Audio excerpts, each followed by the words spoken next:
Assalamualaikum warahmatullahi wabarakatuh. Hari ini kita akan mempelajari tentang pelajaran IPA bersama saya Ustadz Noval. Sebelum kita mulai kegiatan hari ini, marilah kita baca basmalah bersama-sama. Bismillahirrahmanirrahim. Oke, kita mulai. Hari ini insya Allah yang kita bahas adalah tentang KD 3.1, yaitu membandingkan cara perkembangbiakan tumbuhan dan hewan dengan beberapa indikator. Yang pertama, mengidentifikasi jenis perkembangbiakan makhluk hidup. Yang kedua, mengetahui jenis-jenis perkembangbiakan vegetatif alami tumbuhan. Terlebih dahulu kita akan bahas mengenai perkembangbiakan. Apa yang dimaksud dengan perkembangbiakan? Perkembangbiakan adalah suatu proses yang bertujuan untuk memperbanyak jumlah makhluk hidup. Atau dapat dikatakan di sini bahwa tujuannya adalah untuk melestarikan dari jenis makhluk hidup tersebut. Perkembangbiakan dapat kita kategorikan menjadi dua jenis. Yang pertama ada perkembangbiakan vegetatif atau perkembangbiakan aseksual. Yang kedua ada perkembangbiakan generatif atau perkembangbiakan seksual.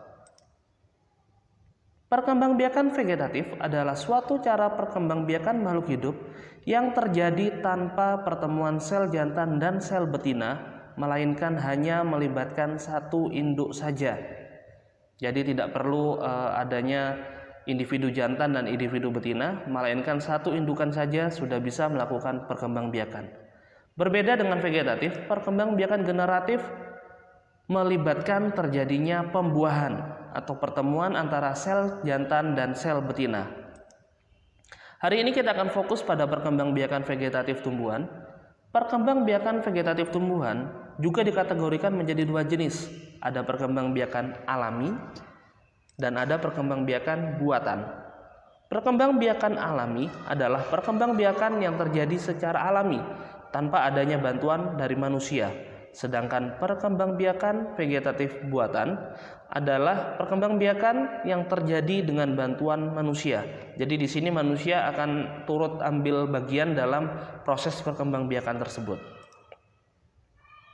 Kita masuk yang pertama pada perkembangbiakan vegetatif alami. Ada beberapa jenis perkembangbiakan vegetatif alami. Yang pertama, tunas. Tunas yaitu perkembangbiakan di mana individu baru akan tumbuh dari tumbuhan induk. Jadi ada tumbuhan baru yang munculnya berasal dari tumbuhan induk. Ini ada beberapa contoh, kalian insya Allah sudah kenal. Ini ada tanaman pisang. Kita lihat tanaman pisang ini, ada tunas yang tumbuh yang berasal dari bagian induk, yaitu dari batang yang tertanam di bawah tanah. Batang pisang itu ada di dalam tanah ini. Dari batang tersebut tumbuh tunas. Jika tunas ini terpisah dari tanaman induk, maka tunas ini akan bisa tetap tumbuh menjadi tanaman pisang yang baru. Contoh lainnya adalah tanaman bambu. Bambu juga bertunas. Tunas ini tumbuh dari tanaman induknya tadi. Kemudian contoh yang ketiga ada tebu. Ya. Dari gambar kita bisa amati bahwa tunasnya tumbuh dari tanaman induknya. Berikutnya ada perkembangbiakan sejenis tunas tapi agak sedikit berbeda, namanya tunas adventif. Tunas adventif adalah tunas seperti yang tadi yang tumbuh di bagian tumbuhan yang biasanya tidak bertunas, seperti daun dan akar. Jadi tunas yang tumbuhnya tidak normal. Yang pertama kita bahas adalah tunas adventif yang tumbuhnya di akar. Kita bisa lihat di gambar. Di gambar ini ada suatu tanaman dan dari akar-akarnya ini tumbuh tanaman baru, tunas-tunas tanaman baru. Contohnya pada cemara, kersen. Kersen itu kita bisa kenal dengan keres biasanya.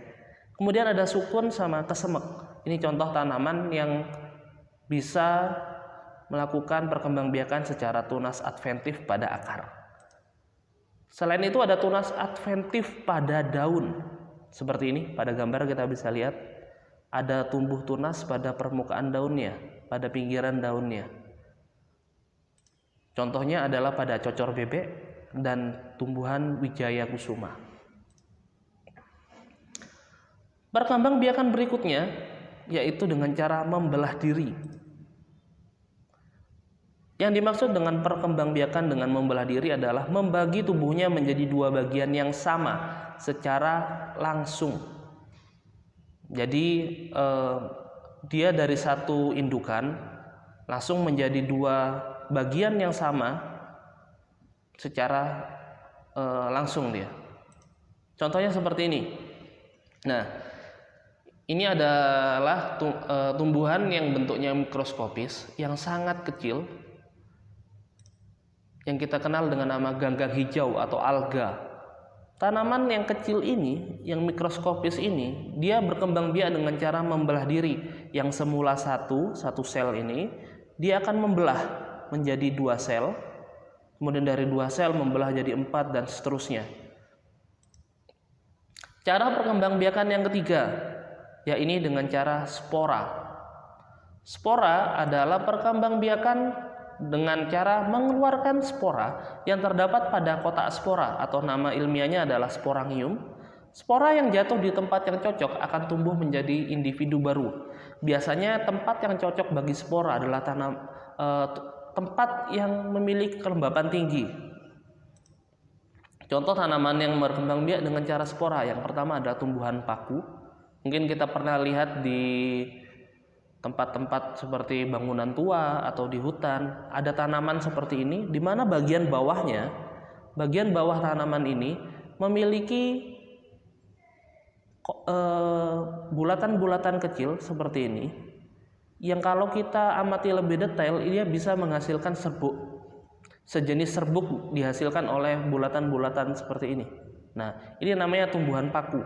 Dan spora tersebut terdapat di dalam sporangium ini. Jika sporangium yang ada di dalam kotak spora ini terjatuh di tempat yang lembab, maka dia bisa tumbuh menjadi tumbuhan paku yang baru. Contoh yang kedua adalah jamur. Walaupun jamur nanti di SMA akan memiliki klasifikasi sendiri, bukan lagi berupa tumbuhan. Hari ini kita bahas jamur sebagai yang berkembang biak dengan spora. Jadi jamur ini memiliki kotak spora juga, terdapat di bagian bawahnya payungnya ini. Bagian bawah ini. Kalau kita hentakkan jamur tadi, maka biasanya muncul kayak semacam serbuk. Serbuk itulah spora dari jamur. Kita lanjutkan. Berikutnya ada umbi lapis. Umbi lapis adalah bagian yang membengkak di dalam tanah yang bentuknya berlapis-lapis dan terdapat tunas di bagian tengahnya. Contohnya yang pertama adalah jenis bawang. Bawang merah, bawang putih, bawang bombay atau sejenisnya.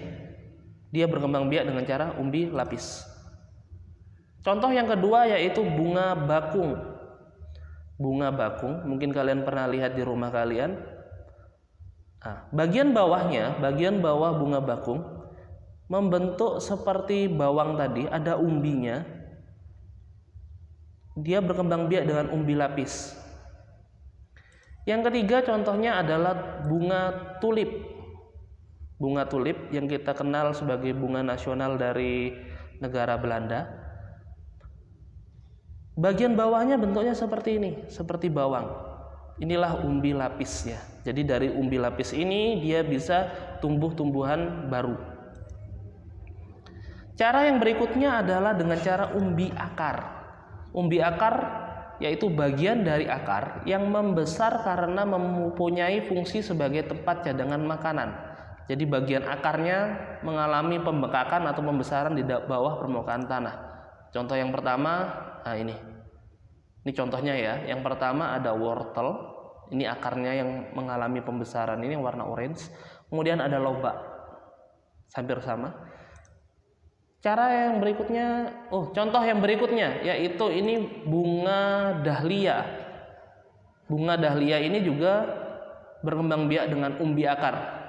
Ini bunganya di bagian bawahnya, di akarnya itu mengalami pembengkakan atau pembesaran. Ini adalah umbi akarnya. Berikutnya perkembangbiakan dengan cara umbi batang. Nah, kalau tadi umbi akar yang membengkak adalah bagian akarnya, kalau ini umbi batang, bagian batang yang tumbuh membengkak di dalam tanah. Bagian yang membengkak adalah bagian batang. Apabila umbi ini ditanam, maka tunas dapat tumbuh dan menjadi tanaman baru. Yang pertama contohnya kentang. Kentang ini adalah bagian batangnya yang membesar, ya. Kemudian contoh lainnya ada talas. Ini juga bagian batangnya yang membesar. Jika bagian batang ini dipisah dari tanaman induk, bagian yang membesar ini umbinya tadi, maka bila ditanam akan tumbuh menjadi tanaman baru. Yang berikutnya perkembangbiakan dengan cara geragih atau stolon. Nah, geragih adalah batang yang menjalar dan tumbuh di atas permukaan tanah. Jadi batangnya itu menjalar di atas permukaan tanah. Batang yang berruas-ruas tadi, yang menjalar tadi, tiap ruasnya menempel ke tanah sehingga akar terbentuk serta tumbuh tunas yang baru. Jadi dari akar tersebut yang tumbuh tadi, di atasnya akan muncul tunas atau tanaman yang baru. Contohnya seperti ini. Ini tanaman namanya pegagan. Tanaman ini menjalar dia. Batangnya menjalar di atas permukaan tanah. Batang yang menjalar tadi, di bagian-bagiannya yang menjalar tadi akan tumbuh akar. Dan dari akar tersebut, di atasnya akan tumbuh tanaman baru. Ini menjalar, tumbuh akar, kemudian tumbuh tanaman baru. Jika terputus dari tanaman induk, misalnya ini terputus, maka masing-masing tanaman tadi yang sudah memiliki akar itu bisa tumbuh sendiri-sendiri, sudah tidak terikat dengan tanaman induk. Contoh lainnya ada tanaman stroberi. Ini tanaman induknya, kemudian ini stolonnya atau batang yang menjalar tadi, kemudian tumbuh akar dan tumbuh tanaman baru. Ini contoh berikutnya kita. Nah, juga berlaku pada tumbuhan rumput teki. Ini kita bisa lihat di sini ada stolonnya atau geragihnya tadi. Perkembangbiakan berikutnya adalah akar tinggal atau rimpang, atau bahasa ilmiahnya kita bisa sebut sebagai rizoma. Nanti silakan hafalkan salah satu saja. Nah, modifikasi pada batang yang tumbuh di bawah permukaan tanah. Jadi berbeda dengan yang stolon tadi, tumbuh di atas permukaan tanah. Kalau rizoma atau rimpang tadi, tumbuhnya di bawah permukaan tanah. Bentuknya berruas-ruas dan tiap ruasnya dapat tumbuh menjadi tanaman baru. Kita lihat contoh pertama, lengkuas. Lengkuas yang biasa kita gunakan sebagai bumbu dapur. Bagian yang membesar ini itu adalah bagian batangnya yang tumbuh di bawah permukaan tanah, dan masing-masing bagian ini dapat menumbuhkan tunas. Sehingga kalau dipotong, tunas-tunas tersebut dipotong dari tanaman induk, dia masih bisa tumbuh menjadi tanaman baru. Contoh lainnya ada kunyit, ya, dan sebangsanya, termasuk jahe, temulawak dan lain-lainnya. Tadi kita sudah bahas mengenai jenis perkembangbiakan alami, vegetatif alami. Sekarang kita masuk ke perkembangbiakan vegetatif buatan. Yang pertama, cangkok. Ini prosesnya. Kita akan bahas. Nah, langkah-langkah untuk mencangkok. Yang pertama, pilih batang tanaman yang sesuai. Jadi, kalau kita ingin memilih tanaman yang akan dicangkok, jangan pilih batang atau cabang yang terlalu besar atau terlalu kecil. Biasanya sekitar diameternya sekitar 2 cm. Jadi batang seperti ini. Sayati kulit batang tersebut. Jadi kulit pada batang yang sudah kita pilih tadi, di kulit dari batangnya akan kita sayat, kita kuliti, kita kelupas. Diamkan atau lap hasil sayatan hingga kering. Jadi bagian yang sudah tersayat tadi silakan dikeringkan. Dihilangkan kambiumnya. Jadi getah yang ada di bagian permukaan sayatan tadi kita hilangkan. Setelah itu bungkus hasil sayatan dengan plastik berisi tanah. Dibungkus seperti ini. Siram dengan rutin hingga tumbuh akar hasil sayatan. Jadi fungsi dari tanah yang kita letakkan di cangkokan tadi itu adalah untuk memicu tanaman agar menumbuhkan akar dari bagian yang tersayat. Setelah tumbuh akar, potong bagian bawah hasil sayatan. Ini bagian ini dipotong bawahnya. Setelah dipotong, maka tanaman yang hasil cangkokan yang di atas tadi bisa ditanam. Cangkokan siap untuk ditanam. Berikutnya ada perkembangbiakan vegetatif buatan dengan cara stek batang. Cukup sederhana. Langkah-langkah stek batang, pilih batang tanaman yang sesuai. Biasanya tanaman yang kita gunakan di sini singkong, tanaman tebu, ya. Potong bagian bawah tanaman berbentuk lancip. Jadi kita potong sehingga bagian bawahnya ini berbentuk lancip agar mudah untuk ditancapkan. Tancapkan batang yang sudah terpotong pada tanah. Sirami secara rutin. Bila akar sudah tumbuh, akarnya sudah tumbuh, tanaman baru siap untuk tumbuh. Jadi dia bisa tumbuh sebagai tanaman baru. Berikutnya ada stek daun. Ini gambarnya, ini prosesnya. Pilih daun tanaman yang sesuai. Biasanya daun tanaman yang kita gunakan perkembangbiakannya secara stek daun itu tanaman yang bisa menghasilkan tunas pada daunnya. Contohnya tadi pada cocor bebek. Potong daun menjadi lembaran-lembaran kecil. Tancapkan lembaran daun tersebut ke tanah. Sirami secara rutin. Bila akar sudah muncul, tanaman siap untuk tumbuh. Jadi dari potongan daun tadi akan tumbuh tanaman-tanaman baru. Berikutnya dengan cara merunduk. Prosesnya seperti ini. Pilih batang tanaman yang sesuai. Biasanya batang tanaman yang sesuai untuk cara merunduk adalah yang memiliki batang yang lentur dan tidak mudah patah. Contohnya yang biasanya digunakan adalah tanaman alamanda, jadi bunga alamanda, atau tanaman apel. Tanamlah sebagian batang yang memanjang di tanah. Jadi batang yang memanjang tadi, kita tanam sebagian batang tersebut, ditanam hanya sebagian. Jadi kita rundukkan dia, kita tanam. Sirami secara rutin hingga tumbuh akar. Jadi bila kita sirami bagian ini secara terus-menerus, bagian bawahnya akan tumbuh akar. Setelah tumbuh akar, potong bagian tanaman yang masih tersambung ke tanaman induk. Dipotong bagian yang menyambung ke induk tadi. Mungkin di sebelah sini dipotong. Nah, karena tanaman ini sudah memiliki akar, maka tanaman hasil runduk ini siap untuk tumbuh. Bisa terpisah dari tanaman induk, jadi ada tanaman baru. Berikutnya, dengan cara menyambung. Nah, untuk yang menyambung ini dan yang okulasi yang setelahnya, ini sedikit berbeda tujuannya. Kalau yang tadi adalah untuk menghasilkan tanaman baru, jadi anakan tanaman baru. Kalau yang menyambung dan okulasi yang setelahnya ini tujuannya adalah untuk mengkombinasikan dua sifat tanaman dalam satu tanaman. Contohnya seperti ini. Misalnya yang pertama adalah menyambung.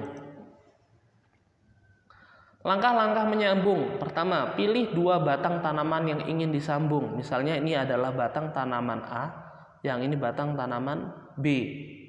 Potong dua batang tersebut seperti gambar. Yang satu dipotong lancip, yang satu dilubangi agar bisa menancapkan bagian tanaman yang A. Sambungkan dua batang. Kita sambungkan dua bagian batang tersebut. Ikat atau lapisi bagian sambungan agar tidak lepas. Dililitkan tali atau plastik. Setelah beberapa waktu, dua tanaman tersebut akan menyatu. Tanaman yang A dan B akan menyatu. Sehingga dalam tanaman ini tadi bisa memiliki sifat tanaman A dan bisa memiliki sifat tanaman B. Ya, dia punya dua sifat dalam satu tanaman. Nah, yang berikutnya yang tadi sama dengan menyambung, okulasi. Oke, langkah-langkah okulasi. Misalnya, ini adalah tanaman A, yang ini adalah tanaman B. Sayat dan hilangkan kulit kayu pada pohon A. Ini pohon A, kita kuliti dia, kita buat lubang. Ambil mata tunas pada pohon B seukuran dengan sayatan di pohon A. Di pohon yang lain yang ada tunasnya yang akan muncul, yang ada calon batang yang akan tumbuh, kita ambil mata tunas tersebut. Tempelkan mata tunas pohon B pada sayatan di pohon A. Jadi yang kita ambil di sini, kita tempelkan ke lubang yang terdapat di pohon A. Setelah ditempelkan, kita ikat atau lapisi bagian sambungan tersebut. Setelah beberapa waktu, dua tanaman tersebut akan menyatu. Jadi di tumbuhan A akan tumbuh tunas dari pohon B. Nah, terima kasih teman-teman sekalian sudah mengikuti pelajaran dengan baik. Marilah kita akhiri pelajaran hari ini dengan membaca hamdalah. Alhamdulillahirabbil alamin. Sekian dari Ustadz. Mohon maaf bila ada perkataan yang salah. Assalamualaikum warahmatullahi wabarakatuh.